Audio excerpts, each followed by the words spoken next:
Female CEO ने जैसे ही उस पागल सी औरत द्वारा दी गई चिकन सूप की एक सिप ली, उसे अचानक अपने बचपन की माँ की याद आ गई। वो स्वाद बिल्कुल वैसा ही था जैसा उसकी माँ बनाती थी। उसी पल उसे लगा कि ये पागल औरत शायद उसकी खोई हुई बायोलॉजिकल माँ हो सकती है, लेकिन जब तक वो कुछ पूछ पाती, वो औरत वहां से गायब हो चुकी थी। उसने तुरंत अपने असिस्टेंट को कहा कि उस औरत के बारे में सब कुछ पता करो। उसके दिमाग में 20 साल पुरानी यादें लौटने लगी। उस वक्त उसका ट्विन ब्रदर चिकन सूप के पीछे पड़ा हुआ था और उसने अपनी पागल सी माँ को मनाया कि वो पड़ोसी की 20 साल पुरानी मुर्गी चुरा ले ताकि सूप बन सके। जैसे ही सूप तैयार हुआ और वो दोनों बस 2 सिप ही ले पाए थे, तभी पड़ोसी कुछ लोगों को लेकर वहां आ गया। दरवाजे पर पहुंचते ही उन्हें सूप की खुशबू आ गई और जमीन पर बिखरे मुर्गी के पंख देखकर उन्होंने समझ लिया कि पागल औरत ने उनकी चिकन चुराई है। गुस्से में पड़ोसी ने उस औरत को पीटना शुरू कर दिया। छोटी लड़की ये देखकर चिल्लाई कि उसकी माँ ने चिकन नहीं चुराई, उसके भाई ने माँ से जिद की थी सूप बनाने की, लेकिन भाई डर के मारे झूठ बोल गया और कहने लगा कि सूप की फरमाइश उसकी बहन ने की थी। उनकी दादी, जो हमेशा लड़कों को ज्यादा मानती थी, लड़की को जोर से धक्का दे दिया। गांव वाले कहने लगे कि इस औरत को पुलिस स्टेशन भेज देना चाहिए ताकि वो आगे ट्रबल न करे। छोटी लड़की डर गई कि उसकी माँ सच में ले जाई जाएगी, इसलिए उसने झूठ बोल दिया कि चिकन सूप उसने मांगा था और चिकन भी उसी ने चुराई थी। गुस्से में पड़ोसी ने लड़की को उठाकर जंगल में फेंक दिया। 3 दिन बाद एक अमीर आदमी वहां से गुजरा और उसने इस बेचारी बच्ची को देखा और अपने साथ ले जाकर उसे पाला और ऐसे 20 साल बीत गए। वो लड़की अब बड़ी होकर अपने अडॉप्टिव पिता का बिजनेस संभाल चुकी थी और बिलियनेयर सीईओ बन चुकी थी, लेकिन उसने अपनी रियल माँ को ढूंढना कभी नहीं छोड़ा। एक दिन जब सीईओ एक माउंटेन विलेज में डिमोलिशन प्रोजेक्ट देखने गई और जैसे ही वो विलेज में एंटर हुई, उसने देखा कि एक पागल सी औरत फावड़ा लहराते हुए अपने घर को तोड़ने से रोक रही थी। वो कह रही थी कि अगर उसका घर तोड़ दिया गया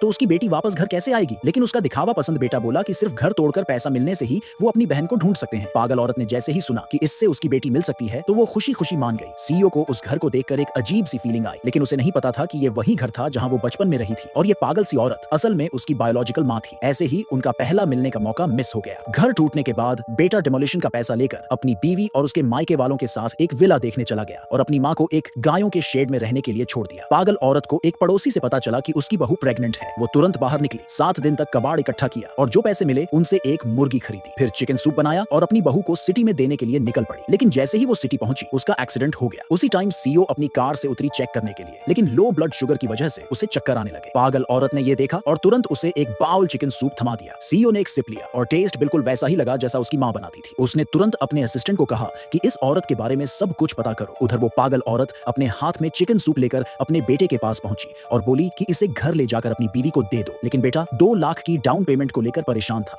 क्योंकि उसकी गर्लफ्रेंड ने कहा था कि वो तभी शादी और बच्चा करेगी जब उनके पास एक विला होगा। डिमोलिशन मनी से भी 2 लाख कम पड़ रहे थे। अपनी माँ को देखकर बेटे के दिमाग में एक आइडिया आया। वो अपनी माँ को हॉस्पिटल ले गया। उसी वक्त सीईओ को पता चला कि वो पागल औरत हॉस्पिटल में किडनी डोनेट कर रही है। वो तुरंत हॉस्पिटल पहुंची और देखा कि औरत के हाथ में एक शांति वाला लॉकेट्स जैसा चार्म था, बिल्कुल वैसा ही जैसा उसकी माँ ने बचपन में उसे और उसके भाई को दिया था। तभी उसे शक हुआ कि ये पागल औरत शायद उसकी रियल माँ हो सकती है।